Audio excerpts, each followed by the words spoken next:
여러분 안녕하십니까? 야당 의원의 전원을 통해 일부 언론에서 불을 지핀 개헌 논란이 엉뚱한 방향으로 향하자 이재명 대통령이 직접 입장을 밝혔습니다. 책임 정치가 가능하도록 하는 개헌을 위해 필요하다면 자신의 임기 단축까지도 수용할 수 있다는 게 대선 전부터의 일관된 입장이었다며 얼마 전부터 안팎에서 제기하듯 어제 오늘의 필요로 갑자기 개헌 얘기가 나온 게 아니라며 의심에 선을 그은 건데요. 첫 소식 홍신영 기자가 보도합니다. 지난달 초 이재명 대통령과 골프 회동을 했다는 국민의힘 김태호 의원.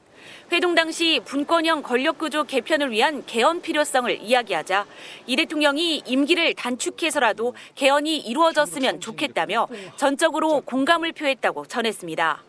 대통령의 임기와 권력구조라는 민감한 사안이 동시에 거론되면서 이 대통령이 자신의 임기를 줄여 분권형 개헌을 추진하려는 게 아니냐는 정치적 해석이 잇따랐습니다.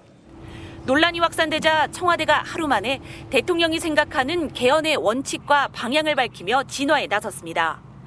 청와대는 먼저 제왕적 대통령제의 문제점에 공감한다면서 국회 권한이 강화된 4년 중임제가 국민적 수용성이 가장 높다고 밝혔습니다.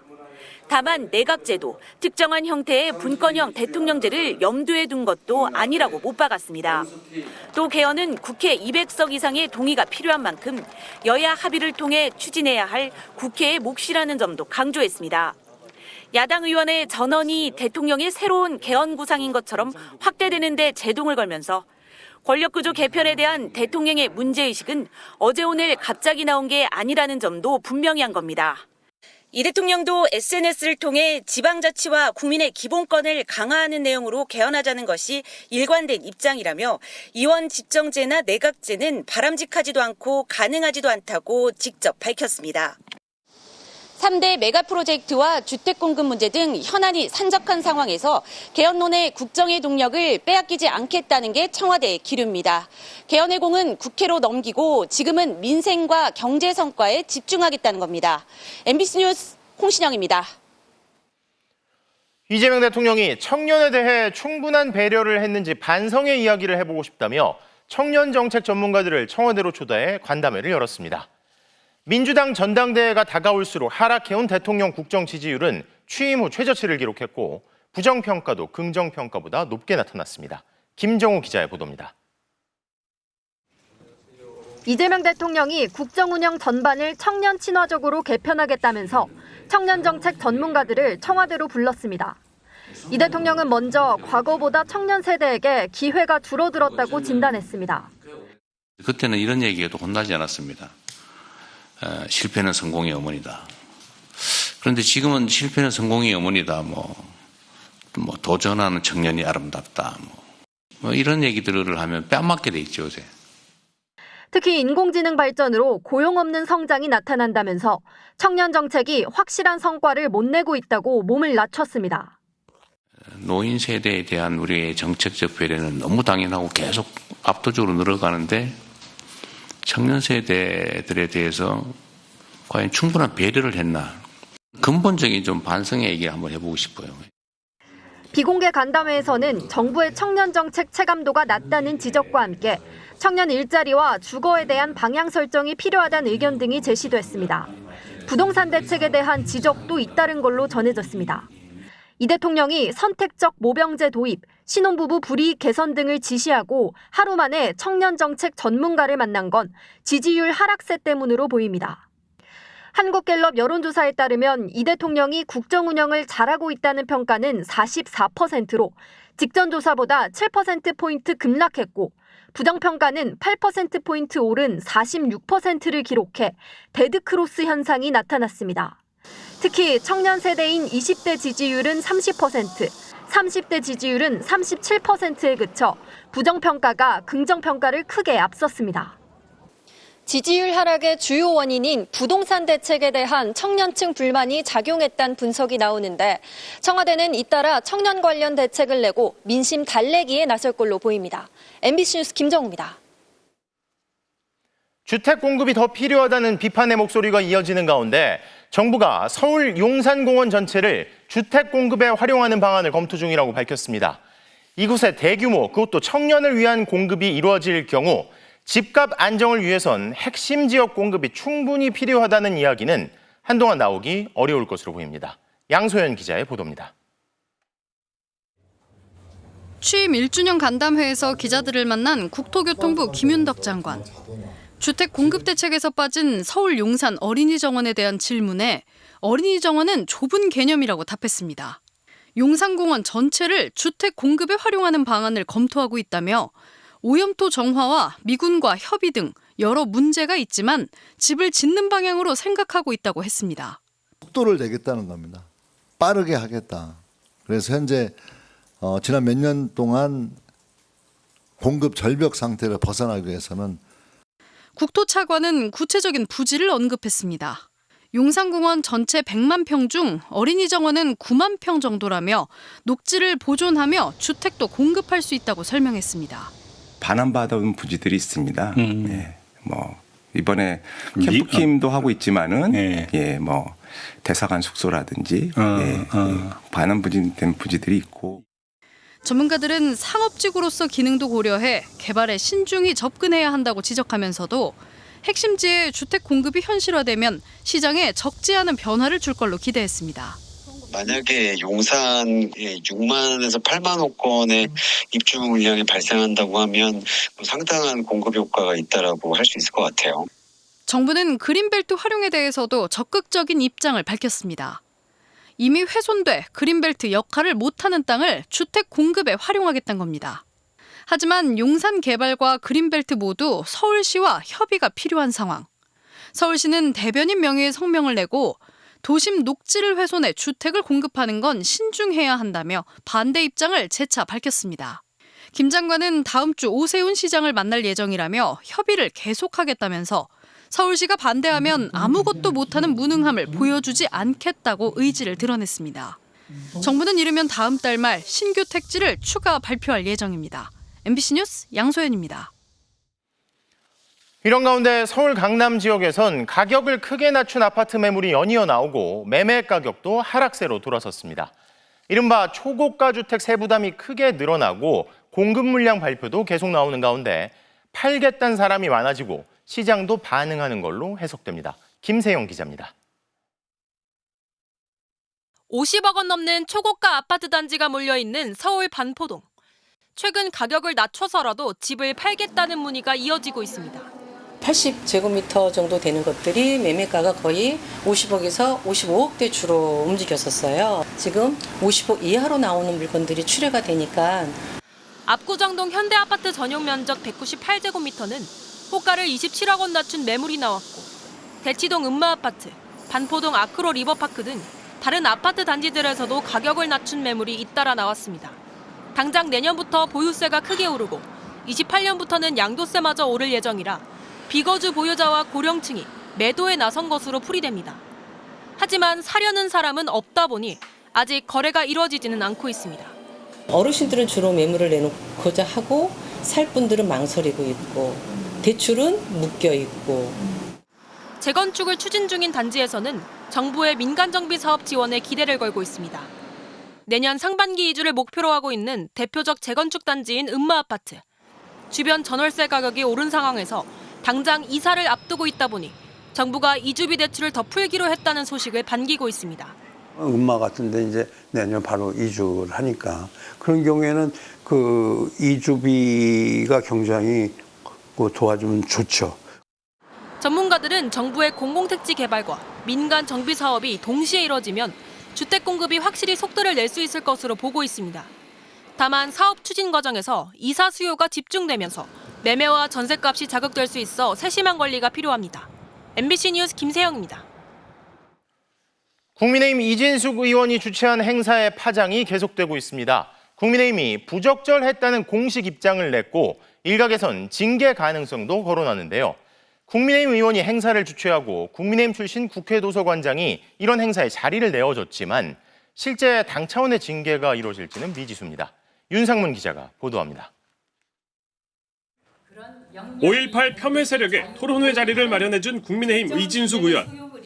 오자 이응자만 꺼내도 거의 문장을 끝나지 못할 정도로 어떤 면에서는 자기 검열도 있었고 또 침묵을 강요당하는 그런 게 있었습니다. 자당인 국민의힘이 공식적으로 토론회가 부적절했다고 밝혔습니다.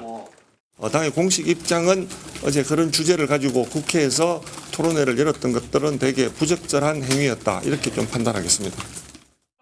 어제 토론회를 놓고 역사 쿠데타, 시민항쟁 모독이라며 비판의 수위를 높인 여당은 이진숙 의원에 대한 제명 촉구 결의안을 제출했습니다.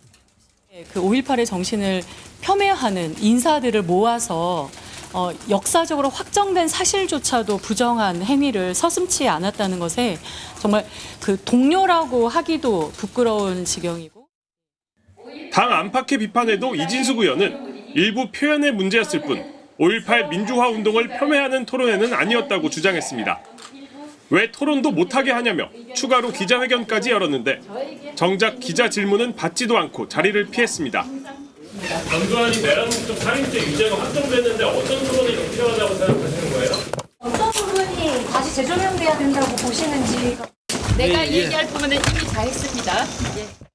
여론 악화에 일각에선 당 윤리위원회 회부 가능성도 제기됐습니다. 하지만 국민의힘이 토론회의 부적절성을 인정하면서도 개별위원회 행사를 강제로 막을 수 없다며 이 의원 개인에게 책임을 돌리고 있어 실제 징계로 이어질지는 미지수입니다. MBC 뉴스 윤상문입니다. 선거철만 되면 5월 정신을 기린다며 앞다퉈 광주를 찾지만 국민의힘에서 이런 퇴행적 행태는 이미 여러 차례 반복되어 왔습니다. 5.18 민주화 운동에 누명을 씌우는가 하면 북한군 개입설 같은 허위 사실을 퍼뜨리기도 했는데요. 이재욱 기자입니다. 5.18 민주화 운동을 재조명하겠다고 열린 토론회. 한국 민주화의 동력이 된 역사적 사건을 두고 참가자는 고립과 분열을 주장했습니다. 5.18 문제를 어떻게 해결해야 되느냐. 대외적으로는 고립시켜야 됩니다. 내부적으로는 분열을 시켜야 됩니다. 국민의힘의 이런 행태는 반복되어 왔습니다. 2019년 국민의힘 전신 자유한국당 의원들은 국회에서 5.18 진상규명 공청회를 열었습니다. 현역 의원은 5.18이 폭동이라 막말을 쏟아냈고 사실을 근거로 한 것이 아니라 정치적으로 이용하는 세력들에 의해 가지고 그냥 폭동이 민주화 운동으로 된 겁니다. 국민의힘 초대로 연단에 오른 지만원 씨는 전두환을 영웅으로 불렀습니다. 전두환은 영웅이에요. 47살 때 그 전두환이 별 둘이었는데 근데 그 순발력과 용기가 아니었다면은 이진숙 의원은 5.18 민주화운동 폄훼글에 좋아요를 클릭해 동조했다는 비판에 손가락 운동이라는 엉뚱한 답을 내놨습니다. 그 우리나라가 이른바 좋아요 연좌제가 있는지도 모르겠고요. 그래서 좋아요 표시를 하는 것에 조금 더 손가락 운동에 조금 더 신경을 쓰겠습니다. 잊을만 하면 망언이 나왔지만 선거가 다가오면 국민의힘이 먼저 5월 광주를 이야기했습니다. 2022년 지방선거 직전에는 윤석열 전 대통령이 우리 대한민국 국민 모두는 광주 시민입니다. 지난해 대선 직전에는 김문수 전 대선 후보가 광주를 찾았습니다. 5월을 생각하면 늘 너무나 아픈 추억이 떠오릅니다. 국민의힘은 당헌에 5.18 민주화운동 정신을 이어간다고 명시했습니다. 하지만 망언이 비판을 부르면 고개를 숙이고 선거철이 되면 또 앞다퉈 광주를 찾는 모순이 반복되고 있습니다. MBC 뉴스 이재욱입니다. 일본 지바현에 재난급 물폭탄이 쏟아졌습니다. 석 달치 비가 하룻밤에 쏟아졌다고 하는데요. 주민들이 피할 새도 없을 만큼 순식간에 빗물이 차올라 인명피해가 컸습니다. 오유림 기자의 보도입니다. 하늘에 구멍이 난 듯 거센 빗줄기가 쏟아지고 천둥 번개가 쉴 새 없이 몰아칩니다. 도심엔 금세 물이 차오르기 시작합니다. 맨홀 구멍에선 건물 높이만큼 물기둥이 치솟고 갈라진 아스팔트 도로 틈 사이로 물이 거세게 뿜어져 나옵니다. 도로는 순식간에 거대한 강으로 변했습니다.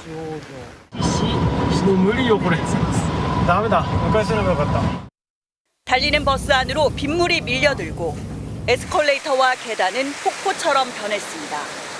시간당 최고 강수량 115mm. 이 지역에서 관측이 시작된 1966년 이래 최대치입니다.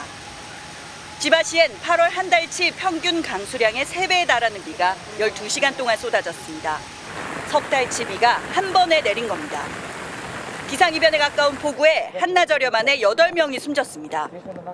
도로와 차에 순식간에 빗물이 들어차면서 미처 빠져나오지 못한 희생자가 대부분입니다. 한때 40만 명에게 피난 지시가 내려진 가운데 지금까지 파악된 이재민 규모는 7,300여 명에 달합니다. 대중교통이 모두 끊기면서 시민들은 관공서 등 가까운 건물에서 밤을 지샜습니다. 今度はタクシーに並ぶんですけど、タクシーは4時間待ちだったので、結局行くところがなかったので、成田空港に戻ってきて。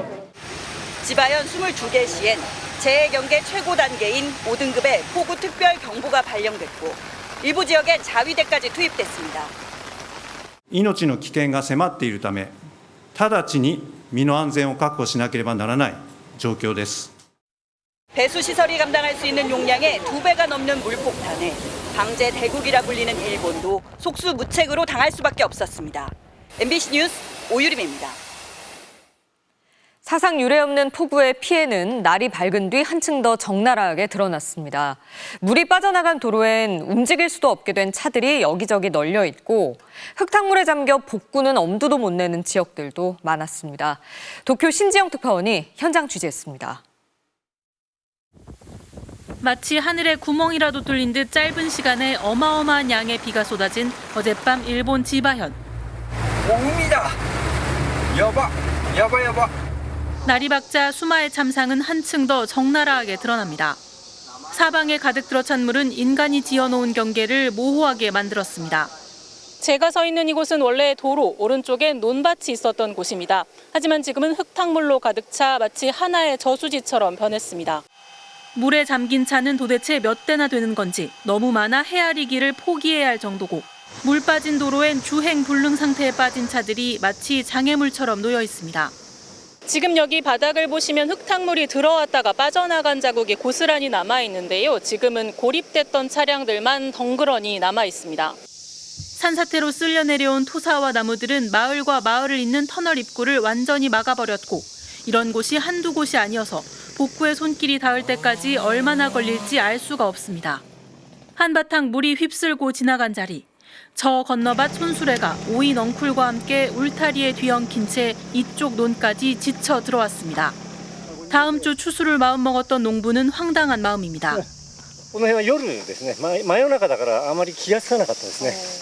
그나마 물이 빠진 곳에선 가재 도구를 하나라도 더 건지기 위해 온 가족이 나섰습니다. 가게 주인은 급박했던 어젯밤을 떠올리며 가슴을 쓸어내립니다. やってたんですよ、8時頃まで。雨がすごいからちょっと玄関開けたらうわっと入ってきて、あ、これはダメだと思った。 수해를 입은 대형 쇼핑몰들은 복구를 위해 임시 휴업을 결정했고 지바현 내 열차와 버스 운행이 오늘도 상당수 차질을 빚으면서 역 앞엔 또다시 긴 줄이 생겼습니다. 단지 하룻밤 내린 비. 하지만 그 위력은 사람의 상상을 초월하는 수준이었습니다. 일본 지바현에서 MBC 뉴스 신지영입니다. 가뭄에 시달리고 있는 경남에선 소방차와 군용 차량에 이어 레미콘 차량까지 급수에 나섰습니다. 이웃 농민들의 고통을 보다 못한 민간업자와 단체들이 장비나 차량을 지원하고 나선 건데요. 최원우 기자입니다. 메마른 흙바닥이 드러난 논에 굵은 물줄기가 쏟아집니다. 물을 흘려보내는 차량은 공사 현장으로 콘크리트를 나르는 레미콘 차량입니다.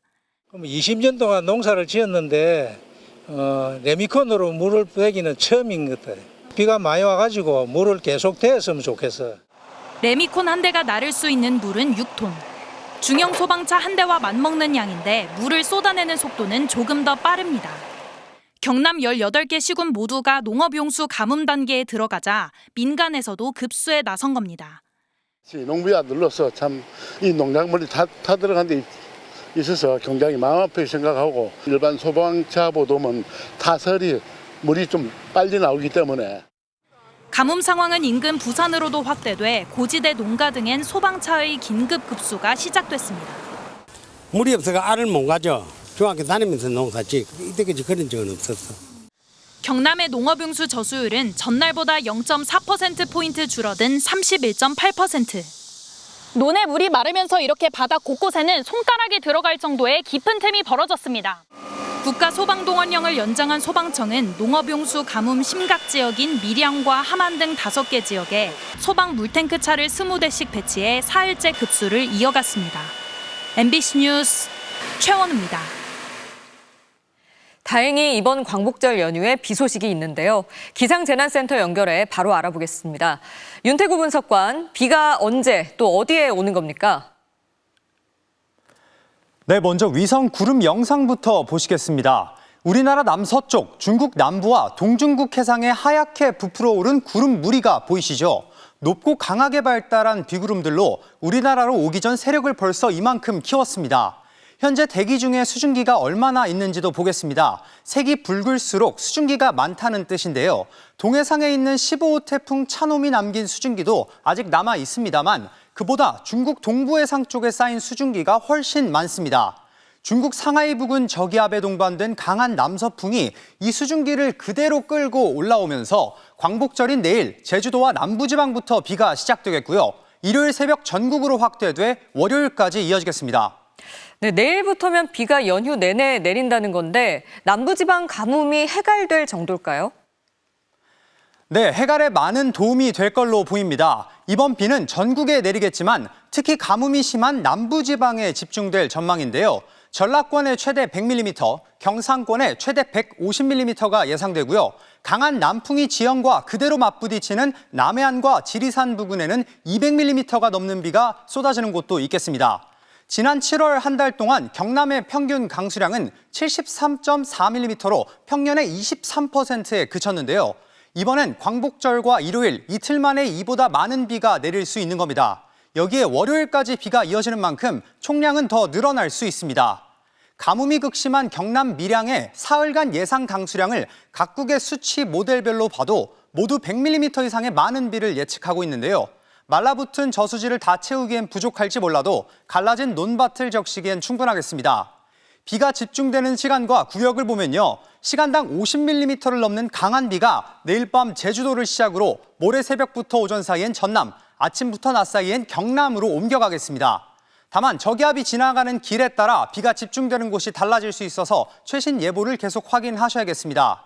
기다리던 비인 만큼 반갑지만 집중되는 지역에서는 산사태와 침수 피해가 없도록 철저히 대비도 해두셔야겠습니다. 지금까지 기상재난센터에서 전해드렸습니다.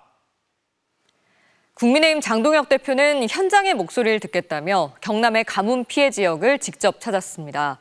그런데 피해 상황을 보고받는 자리에서 실무자들이 땡볕 아래 쪼그리고 앉아 상황판을 붙잡고 있는 모습이 포착돼 논란이 일고 있습니다. 김민찬 기자가 보도합니다. 연이은 폭염에 가뭄 심각 단계가 발령된 경남 밀양.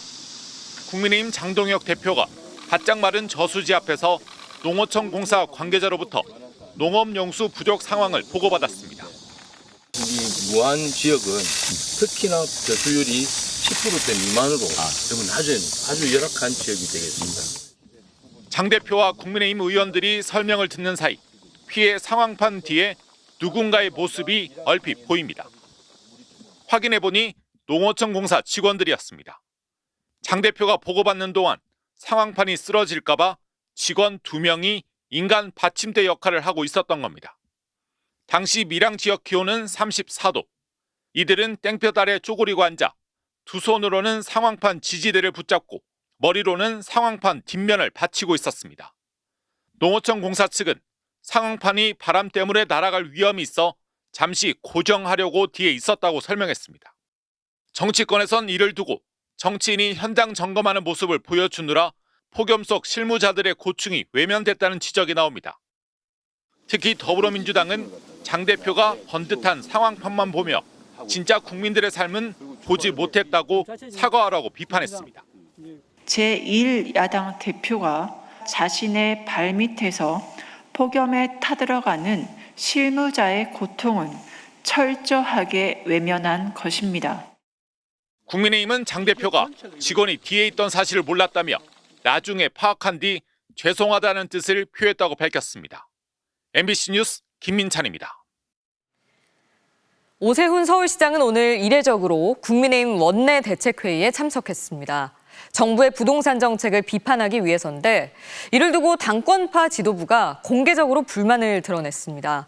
장동혁 대표와 정점식 원내대표, 당 투톱 간의 긴장 관계가 드러났다는 분석도 나오는데요. 강은 기자입니다. 부동산 정책을 논의하기 위한 국민의힘 원내대책회의. 원내 국회의원이 아닌 오세훈 서울시장이 이례적으로 정점식 원내대표와 함께 참석했습니다. 그러자 굳은 표정으로 오 시장과 악수한 정희용 사무총장이 불만을 터뜨렸습니다. 말이 안 됩니다, 이거 진짜 대표님. 원내대표 다음으로 하는 사무총장 발언도 오늘은 그냥 넘겼습니다. 예, 오늘 발언은 사전에 배부해드린 자료로 대신하겠습니다. 오 시장의 회의 참석에 정 사무총장이 공개적으로 불만을 표한 겁니다. 이를 두고 당대표와 원내대표, 당내 투톱 간 잠복해 있던 긴장이 표면화됐다는 분석이 나옵니다. 정 사무총장은 대표적인 당권파 인사이고 오 시장은 지방선거 당시 장동혁 대표를 비판하며 합동 유세도 거부한 인물입니다. 일부 당원들이 장 대표 퇴진과 지지를 놓고 서명운동에 나선 상황에서 최근 정 원내대표는 당대표에 대한 당내 사퇴 요구가 사그라든 건 아니라고 말했습니다. 이게 완전히 사그라든 건 아니고 일단 잠복했다라고는 보고 있습니다. 이런 가운데 원내대표가 오 시장까지 대동하자 날카로운 반응이 나온 겁니다. 양측 모두 회의 운영을 두고 논의했을 뿐 갈등은 없다고 밝혔습니다. 특별하게 이견이 있었다기보다는 광역단체장께서 원내대책회의에 참석하신 아마 전례가 없었던 거 이런 것들에 대해서 논의가 있었고. 하지만 장동혁 대표 측이 광복절로 예고한 올림픽공원 대규모 집회에 원내 지도부가 참석하지 않을 거라 선을 그으면서 당권파와 비당권파 사이 이견이 계속 노출되고 있습니다. MBC 뉴스 강입니다. 작년 초 서울 한남동 대통령 관저 앞에서 체포영장 집행 방해를 주도한 혐의를 받는 국민의힘 의원들이 재판에 넘겨졌습니다. 구승은 기자가 보도합니다. 지난해 1월 윤석열 전 대통령에 대한 체포영장 집행 당시 관저 앞에 집결했던 45명의 국민의힘 의원들. 이들은 공수처 수사가 불법이라고 주장하며 윤 전 대통령 지지자들과 함께 한동안 경찰과 대치했습니다. 불법 영장에 불법 체포, 군사 보호시설에 임의로 침범하는 매우 나쁜 선례를 현직 대통령을 이런 모습으로 체포해야 되는 것이 맞겠습니까? 야당과 야합한 세력들의 이런 특권입니다. 앞서 내란 특검의 결론은 각하 처분. 체증 영상 분석 결과 의원들이 뒷짐을 지고 선 채 경찰과 접촉하지 않는 등 몸싸움이 없었다는 이유 때문이었습니다. 하지만 2차 종합특검은 재수사에 착수했습니다. 스크럼을 짜거나 출입을 방해하거나 이런 행위들이 공무집행 방해로 유죄로 인정된 사례들이 많이 있기 때문에.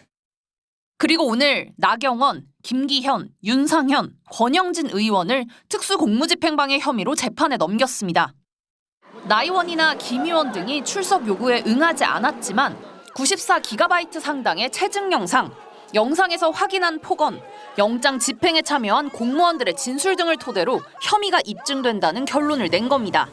특검은 이들이 인간벽을 형성해 관저 진입을 저지하는 등 영장 집행을 현실적으로 방해했다고 봤습니다.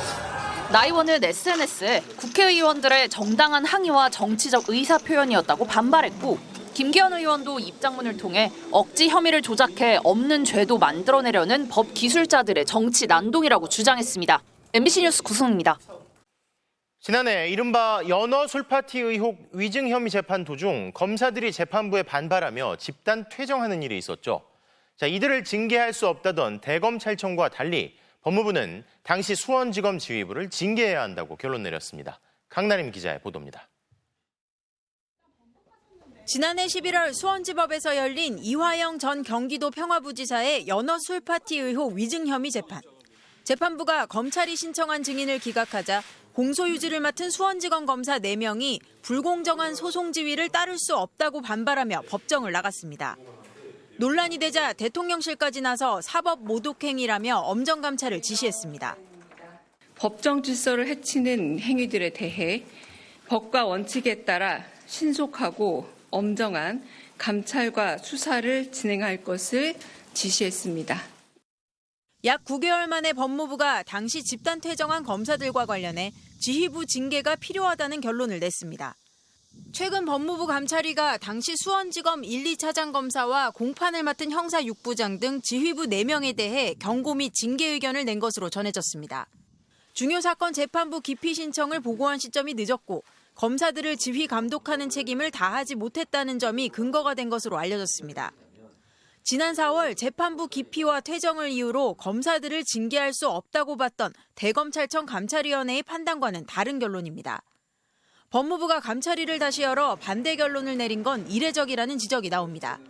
법무부 감찰위 의견에 따라 정성호 장관은 오늘 이미 사직원을 제출한 검사 2명에겐 경고 조치를 하고 다른 검사 2명에 대해서는 견책 징계를 청구했습니다. 최종 징계 수위는 장관이 위원장인 법무부 검사징계위원회에서 결정됩니다. MBC 뉴스 강나림입니다.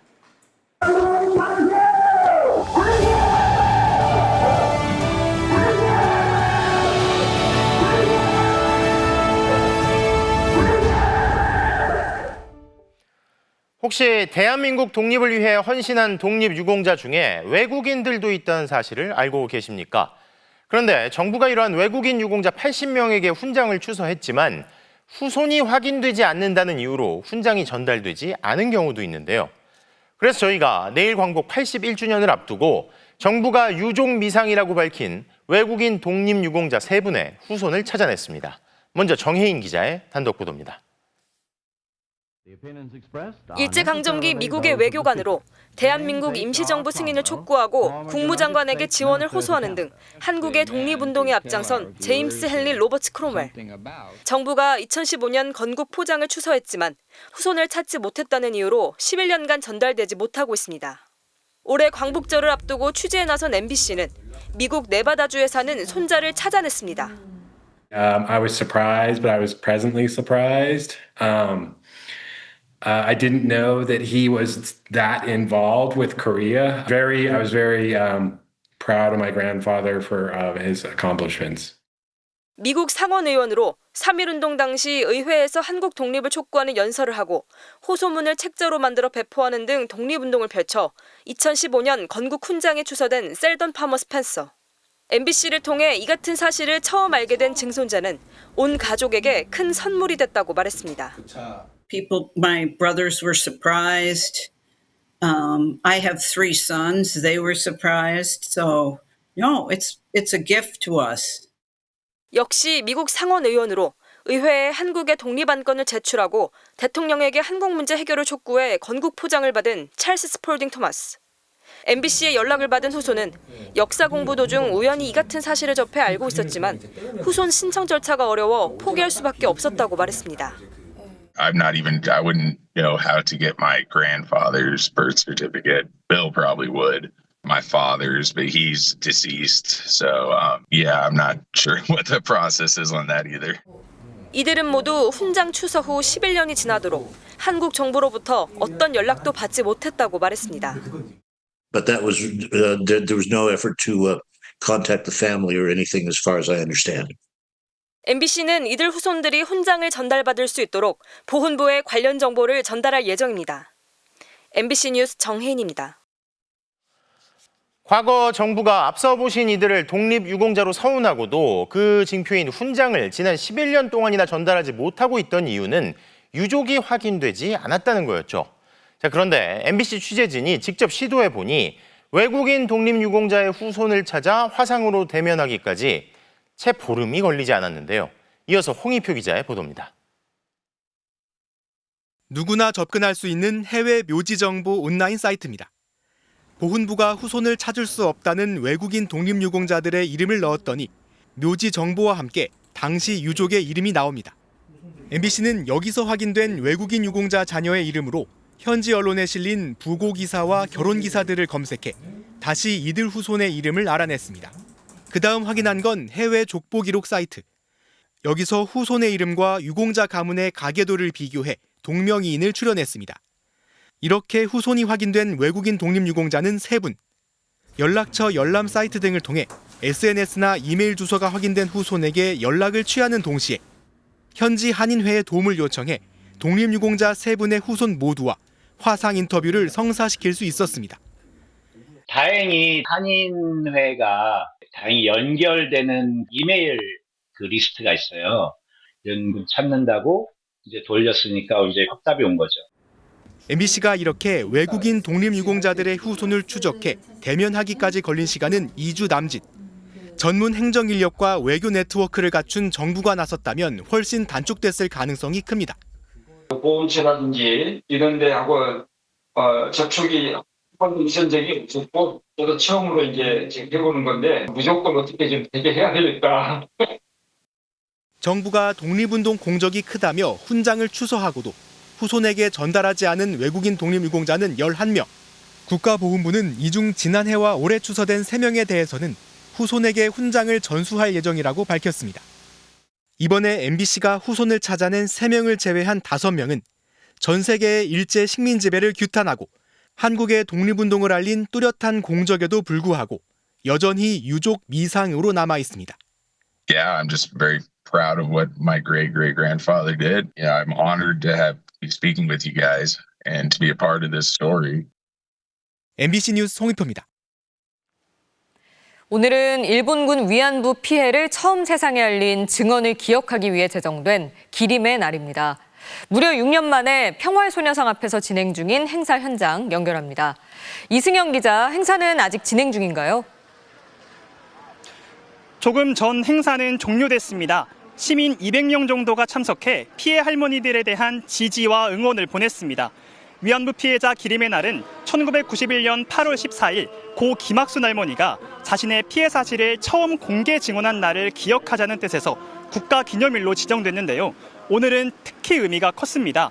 소녀상을 둘러쌌던 보호 울타리가 지난 5월 철거된 뒤 맞는 첫 기념일이기 때문입니다. 소녀상과 함께 호흡하며 문화제를 여는 것도 6년 만인 겁니다. 소녀상을 어루만지거나 사진으로 남기려는 시민들도 많았습니다. 뭔가 이렇게 어린 나이에 이런 아픈 피해를 당했다고 생각이 들어서 뭔가 마음도 뭉클하고 드디어 옆에 앉아볼 수 있게 되었거든요. 그래서 여기에 앉기까지 시간이 너무 오래 걸리지 않았나라는 생각도 들었습니다. 네, 오늘 위안부 피해를 기억하고 할머니들을 지지하는 행사가 전국 곳곳에서 열렸죠. 네, 그렇습니다. 정부가 주최한 기념식은 서울 용산 백범 김구기념관에서 열렸는데요. 이 자리에는 위안부 피해자인 올해 97의 이용수 할머니가 참석했습니다. 경기 김포, 강원 동해, 전북 전주 등 전국 곳곳에서도 인권과 평화의 가치를 되새기는 행사가 열렸습니다. 소녀상 철거를 요구하며 위안부 피해자들을 모욕한 혐의로 구속된 김병헌 씨 재판도 오늘 있었는데요. 일본군 강제 동원이 아니다. 유괴 납치당했다는 증거가 있느냐며 법정에서 또 망언을 이어갔습니다. 역사를 제대로 기록하고 기억하는 일이 얼마나 중요한지 재확인한 날이기도 합니다.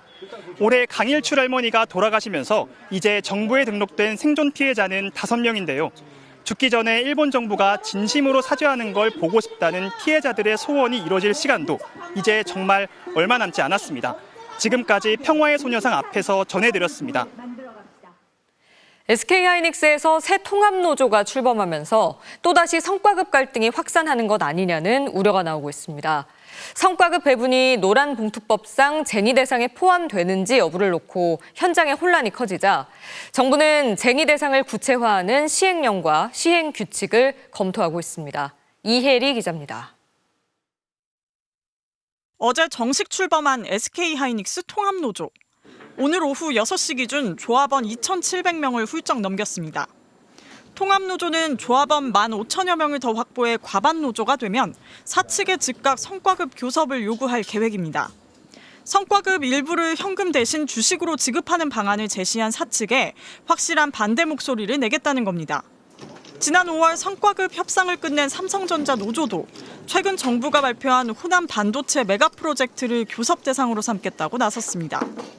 성과급 배분이나 공장 신설 등은 경영상의 판단이거나 산업 전략이어서 교섭이나 쟁의의 대상이 될 수 없다고 산업계는 주장하고 있습니다. 반면 양노조는 이들 문제가 노란봉투법상 근로조건에 영향을 미치는 사업상의 결정이라며 교섭, 쟁의 대상에 포함된다고 맞서고 있습니다. 호남으로 이전하는 거는 근로조건에 큰 영향을 미칠 수 있다고 판단하는 거라서 노란봉투법의 실제 적용을 놓고 혼선이 이어지는 상황. 노란봉투법의 본법을 그 성과금이 사실상 포함될 수 있는 여지를 판단함에 있어서 본법과 시행령에서 구체화하는 것이 현장에서의 그 혼란을 줄이는 가장 좋은 방법이다. 정부도 보다 구체적인 판단 기준을 마련하는 방안을 검토하고 있습니다. 네, 대통령께서 지침보다 좀 더 구체적으로 제도화할 걸 검토하라고 지시하셨기 때문에 시행령이나 시행규칙 등 어떤 방법이 있을지 다각도로 검토하고 있습니다. 노동계는 반발하고 있습니다. 민주노총은 노사 간 첨예하게 다툴 사안을 정부가 행정입법으로 성급하게 재단하려 한다며 헌법이 보장한 노동 3권 취지에 정면으로 반한다고 비판했습니다. 노동부는 우선 N% 성과급이 쟁의 대상이 되는지부터 이달 안에 기준안을 마련하겠다는 계획입니다. MBC 뉴스 이일입니다. 끝을 알 수 없는 이란 전쟁 때문에 미군도 극심한 고통을 겪고 있습니다. 무려 9달째 바다 위에 떠 있는 항공모함에서 승조원들이 투신을 시도할 정도라는데요. 열악한 여건에 대한 병사와 가족들의 구체적인 증언이 속출하지만 미군 당국은 그저 가짜 뉴스로 취급하고 있습니다. 워싱턴에서 허유신 특파원이 보도합니다. 이란 전쟁에서 해상기지 역할을 수행 중인 미군의 핵추진 항공모함 에이브러햄 링컨함. 지난 5월 복귀 예정이었지만 전쟁이 길어져 꼬박 9달 가까이 바다 위에 떠 있습니다. 기약도 없이 200일 넘도록 육지를 밟지 못했던 5,000명 승조원들은 우울감을 호소합니다. It's hard, it's hard on your mental state, being out to sea for 8 months without being on dry land. It takes a toll on you. I miss my family and I'm ready to go home. 이달 초엔 한 수병이 바다에 뛰어들었다 구조되기도 했는데 이런 투신 시도가 여러 차례였다는 증언이 나오고 있습니다. 그저 해방되기 위해 뛰어내리고 싶은 생각이 든다거나 내일 아침 눈을 뜨지 않았으면 좋겠다는 승조원 남편의 절망을 부인이 전하기도 했습니다. 보급과 위생관리마저 열악해지면서 부실한 식사와 오염된 식수, 곰팡이가 핀 샤워실 등 불만이 속출하고 있습니다. If the president has enough money to be gilding everything inside in Washington, D.C., but there's no money for plumbing or for enough to eat for our Marines and sailors. 파문이 커지자 미 의회는 실태 파악을 위한 링컨함 방문을 추진하는 한편 상임위 차원의 조사도 준비 중입니다. 그러나 피트 헤그세스 미 국방장관은 완전한 왜곡이라며 모든 함정에 필요한 모든 것을 제공하고 있다고 말했습니다. 미 중부사령부는 바다에 뛰어든 병사를 구조해 죽은 사람은 없다고 강조했습니다. 미 당국자는 링컨함을 대체할 태평양 지역의 조지 워싱턴함이 중동으로 이동 중이라고 밝혔지만 임무 교대 시점이 언제가 될지는 알려지지 않고 있습니다. 워싱턴에서 MBC 뉴스 허유신입니다. 강원 양양 지역에서 3.1 만세운동을 일으켰던 고 이석범 선생이 광복 이후 81년 만에 독립유공자로 인정받았습니다. 김인성 기자입니다. 1919년 4월 강원도 양양 5일장에서 군중 수천 명의 대소동이 일어나 발포했고 수십 명을 체포했다는 기사가 실렸습니다. 유학자와 농민 등 천여 명이 50여일간 10여 차례의 대규모 만세운동을 벌여 10여 명이 숨졌고 수백 명이 다친 사건입니다. 양양군 속초리에 살던 유학자 이석범은 고종 황제 장례식에 참석했다가 독립선언서를 몰래 벗어내 숨긴 채 돌아와 만세운동을 주도했습니다. 대포리 경찰 주재소 앞에서 시민 천여 명이 모여 3.1 만세운동을 펼쳐 대포 만세운동으로 알려졌는데 이 사건이 양양과 속초 지역 3.1 만세운동의 도화선이 됐습니다. 당시 만세운동에 참여했던 이들은 모두 서훈을 받아 독립유공자로 인정됐지만 이석범 선생은 서훈을 받지 못했습니다. 일제시대 때 마을에서 면장을 하는 등 지역 유지로 있었다는 게 이유였습니다. 미국에 사는 이 선생의 증손자는 지난 10년간 미국과 한국을 수차례 오가며 할아버지에 대한 서훈을 신청했고 신청 6번 만에 독립유공자로 인정된 겁니다. 이런 거 좀 알아봐 주세요. 또 알아봐 주시고 어쨌든 그러면서 10년이 간 겁니다. 10년의 결실입니다. 국가보훈부는 이 선생의 서운 결정을 이렇게 평가했습니다. 1910년대 말에 가장 중요한 것은 3.1운동이라고 하는 큰 물결이었고 민족의 위기가 있고 또 새로운 드랍이 필요할 때마다 외면하지 않고 적극적으로 앞장섰다. 강원 동부보훈지청은 이석범 선생의 유족에게 포상 전수를 할 예정이라고 밝혔습니다. MBC 뉴스 김인성입니다.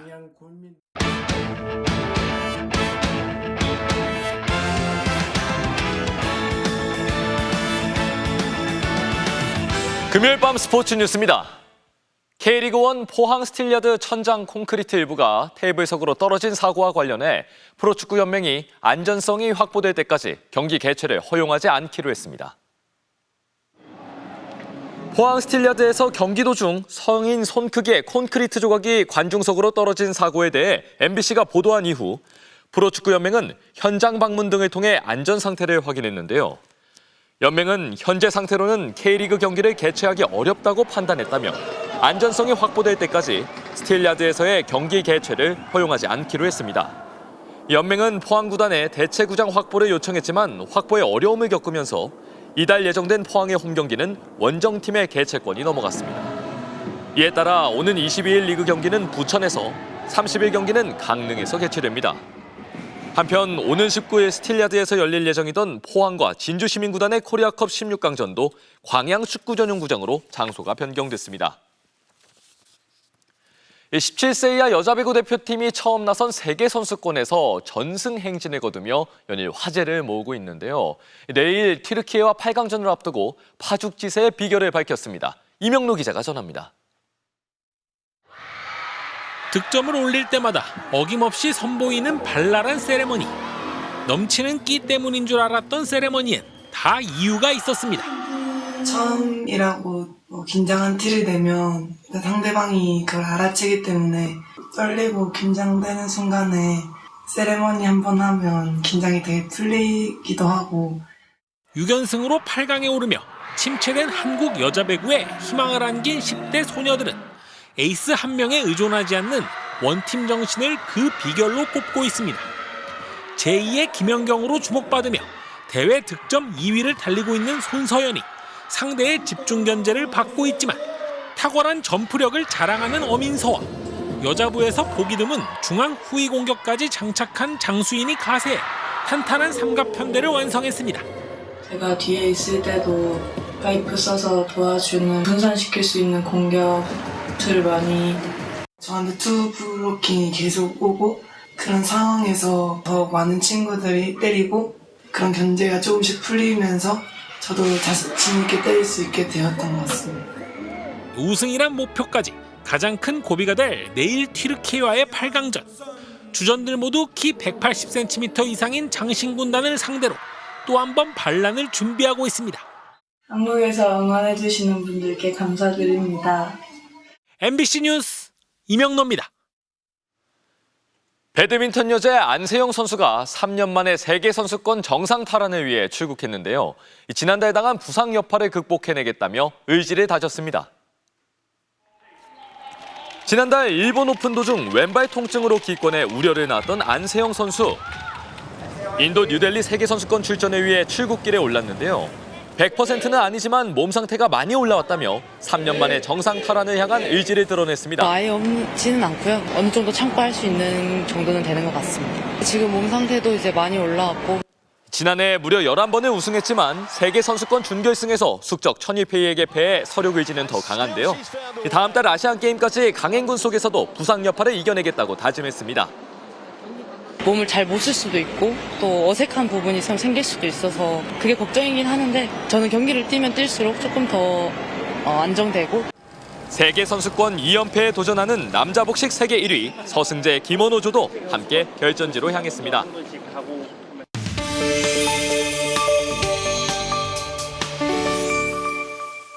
오늘 전국 곳곳에 소나기가 내렸습니다. 소나기가 지나간 곳은 기온이 주춤했지만 비켜간 곳은 여전히 찜통 더위가 이어졌는데요. 하지만 오늘 오후 4시를 기해 중부지방과 경상권의 폭염주의보는 거의 해제됐고 지금은 전라권 일부에 남아있는 만큼 내일부터는 더위가 한 발 물러나겠습니다. 중국 상하이 부근에서 다량의 수증기를 머금은 저기압이 서해상으로 북동진하겠는데요.